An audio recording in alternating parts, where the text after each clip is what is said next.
Mais on devrait le corriger normalement aujourd'hui. Donc, comme on a déjà corrigé le TP, je vais juste prendre des questions, s'il y a des questions sur l'un des TP, le TP3, le TP4, ou alors une question du cours. On va essayer de répondre aujourd'hui. Euh, Sinon, ouais. Oui, est-ce que Daniel veut prendre la parole?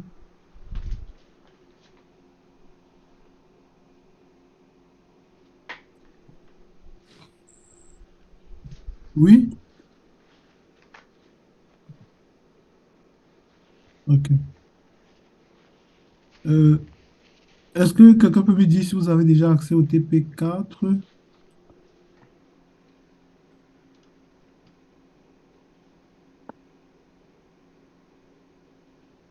Non, mais pas le solutionnaire en tout cas. Mais Juste vous les avez, noms. oui, mais vous avez l'énoncé, mais c'est le TP qu'on a corrigé la semaine dernière. Oui, Je- il y a juste l'énoncé, pas le solutionnaire. ok, mais on a fait le solutionnaire la semaine dernière, c'est ça, non? Mais il y a une deuxième partie, je vois. TP4, partie 2.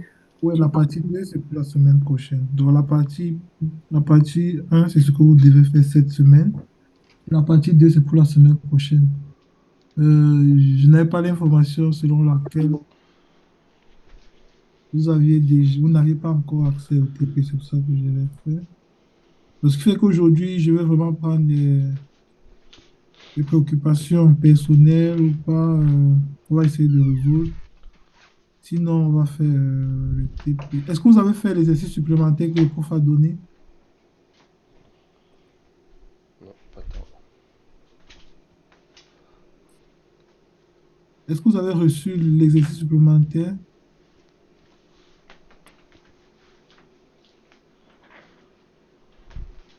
Non.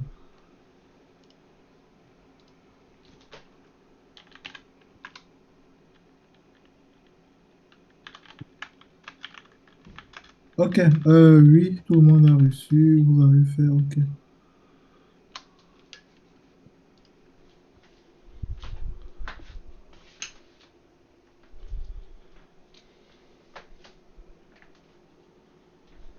Ok, ok, ok.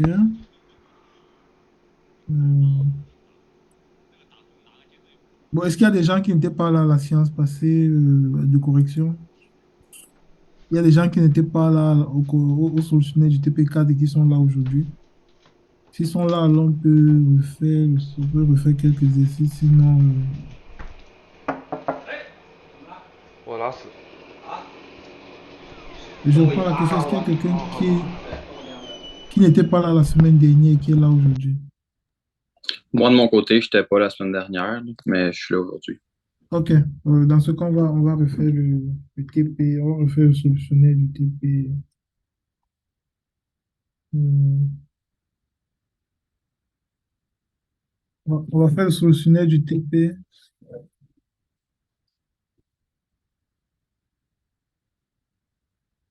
Hmm,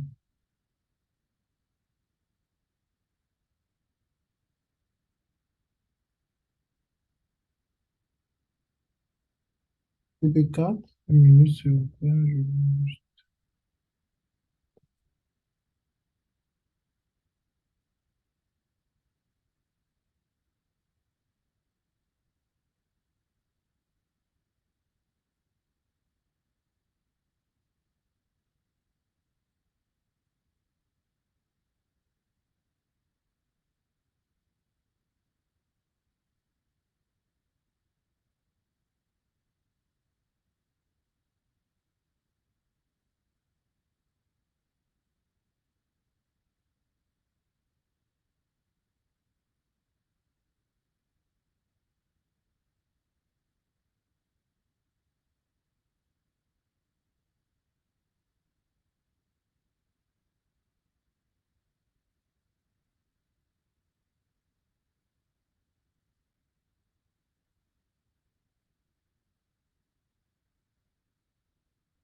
Ok. Euh, Nous avons là le TP4 de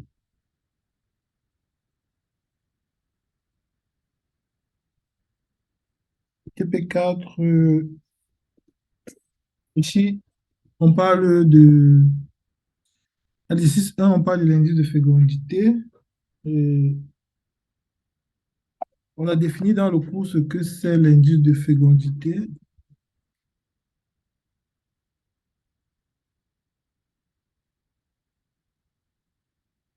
On nous donne un tableau où il y a le groupe d'âge. On a les naissances entre 1999 et 2003. On a l'effectif des femmes. On veut le taux annuel moyen de fécondité et on veut l'indice synthétique de fécondité. Donc ça, c'est ce qu'il faut faire à cet exercice. Alors, la première étape, il faut remplir cette colonne C du tableau où on a le taux annuel moyen de fécondité entre 1999 et 2003.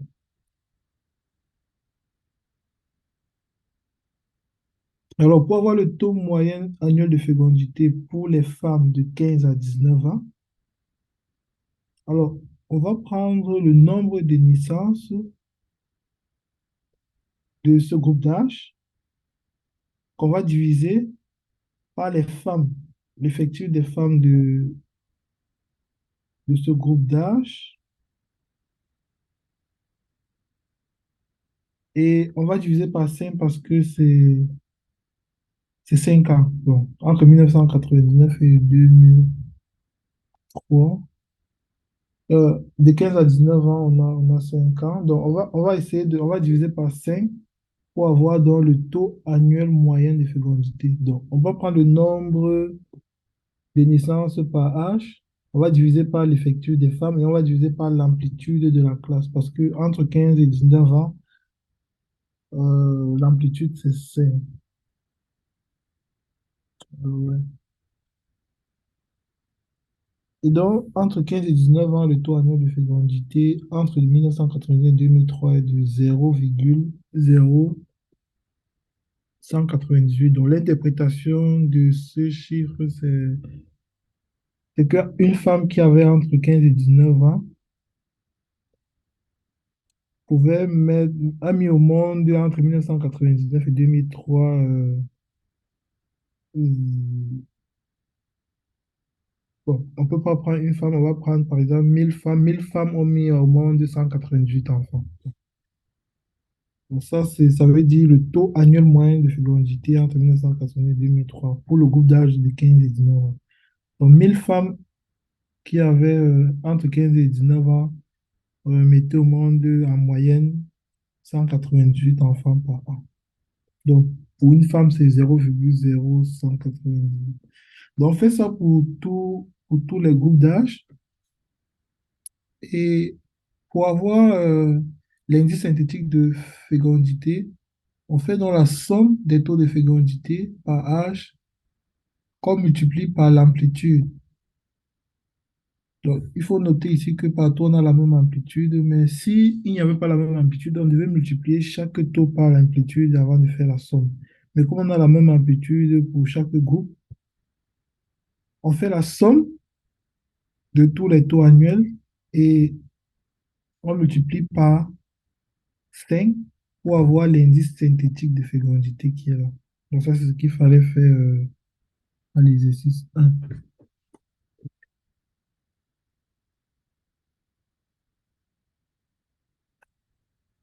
OK.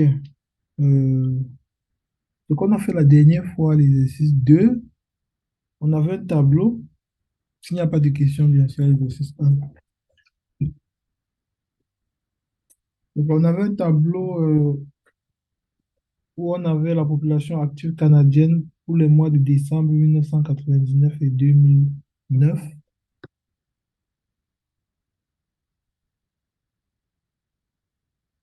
Et on nous a posé les questions sur le taux de chômage, le nombre de femmes chômeurs, la population de 15 ans et plus au Canada, le taux d'emploi, le taux de croissance de la population entre 1999 et 2009. Alors, ce qu'on s'est dit à la première question, c'est quoi? C'est que le taux de chômage, c'est en quelque sorte le nombre de chômeurs sur le nombre d'hommes dans la population active. Il faut faire attention entre le nombre de personnes qui font partie de la population active et le nombre de personnes. Pour calculer le taux de chômage, on calcule le nombre, on fait la division entre le nombre de chômeurs, pas sur le total des personnes dans la population, mais sur le nombre d'hommes dans la population active. Alors, en 1999, on a pour les hommes 8 458 personnes qui sont dans la population active. Donc, on a 8 458 hommes dans la population active, dans ce chiffre-là. Et on a 660 chômeurs. Donc, ici, on a les chômeurs, c'est la case des chômeurs ici. On a les hommes qui sont 660.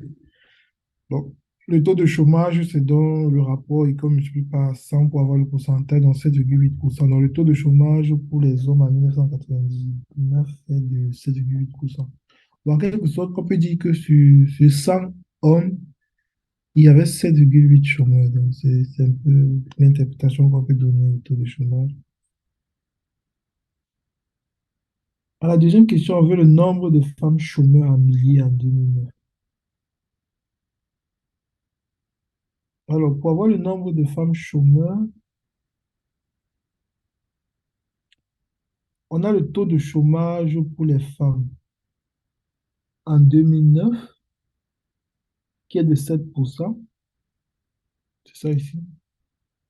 Et on veut le nombre de femmes.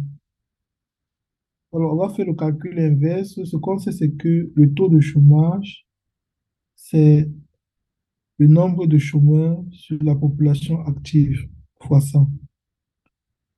Alors, nous, on veut le nombre de chômeurs.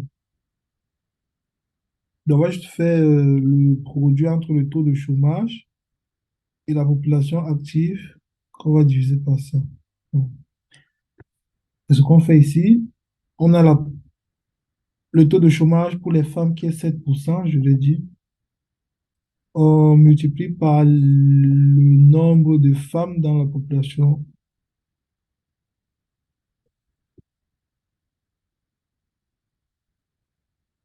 Ici, on fait 7%, on multiplie par le nombre de femmes qui est dans 8684, c'est ça? Et on divise par 100 pour avoir le nombre de chômeurs femmes. Ça, c'est pour le nombre de chômeurs, c'est-à-dire la deuxième question. Ensuite, on nous demande la population de 15 ans et plus au Canada.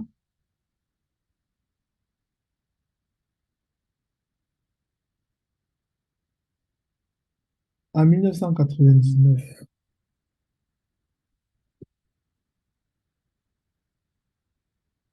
OK. Pour avoir la population de 15 et plus au Canada en 1999, ce qu'on a ici, on a le taux d'activité. Le taux d'activité ici représente quoi? C'est la population active sur le total de la population fois 100. Donc, nous, on veut le total de la population active. C'est ça qui représente la population de 15 ans et plus. Donc, on peut avoir la population de 15 ans et plus en faisant juste le rapport entre la population active et le taux d'activité. Dans la population active, c'est 15 588, c'est ça ici en 1999, c'est ça ici. Et le taux d'activité, on l'a, 65%. Donc, on peut avoir dans le total qui est 23 798. Ça, c'est la population de 15 ans et plus. À la quatrième question, on demande le taux d'emploi en 1999. Donc, Taux d'emploi, population active sur population de 15 ans et plus. Donc, on veut ce résultat pour 2009, à 1999, bien sûr. Bon. Pour avoir le taux d'emploi en 1999, on prend les personnes occupées en 1999 sur la population de 15 ans et plus en 1999. La population de 15 ans et plus, c'est ce qu'on a calculé tout à l'heure, donc 23 798. Et les personnes occupées en 1999, je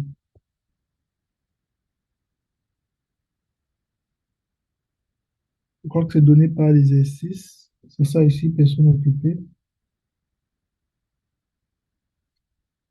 Donc, le taux d'emploi est de 60,54%.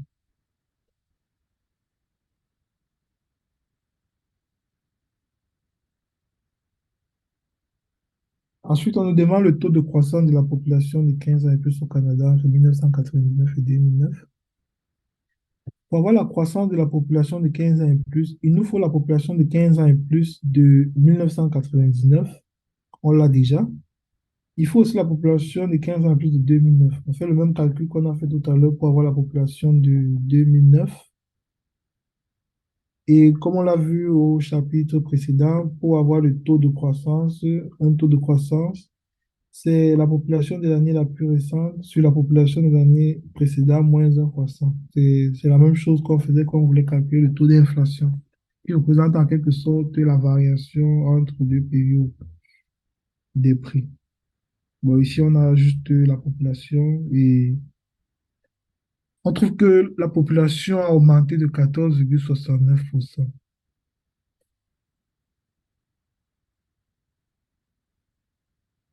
Ok, donc ça, c'est la dernière question de l'exercice 2. Je ne sais pas s'il y a des questions pour l'exercice 2. S'il y a des incompréhensions, vous pouvez les poser. Sinon,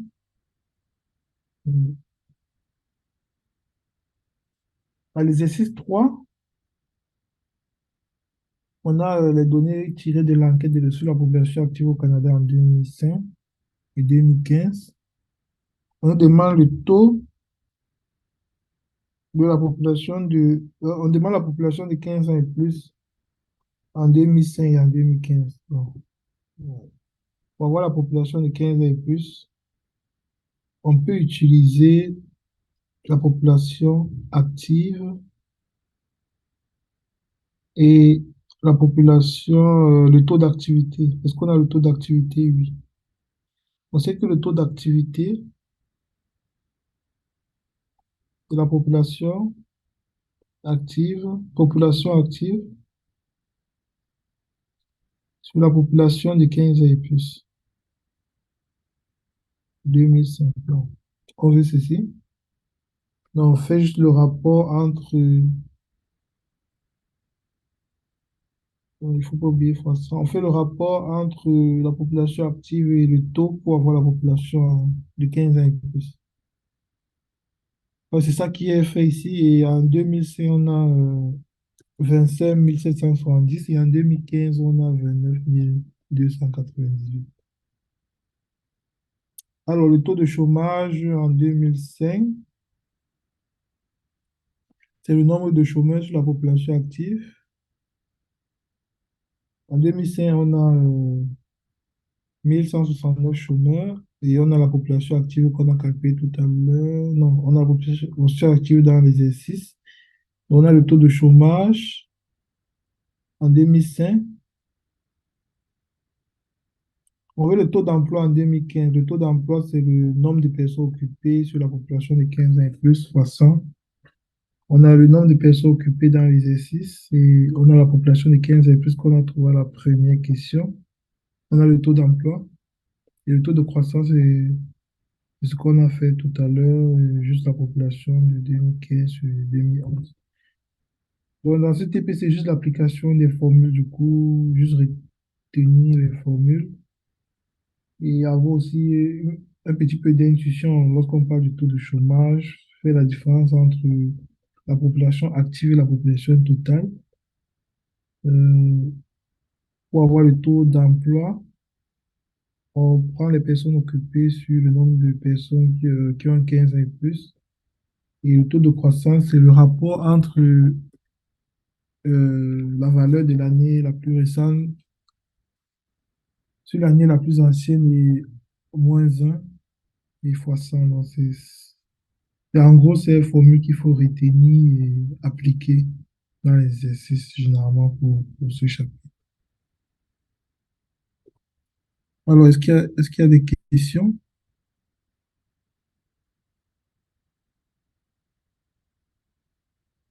Ok. Alors, il n'y a pas de questions.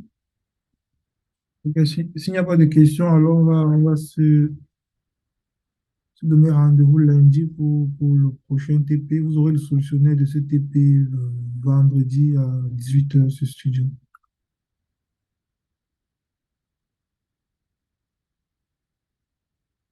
Ok,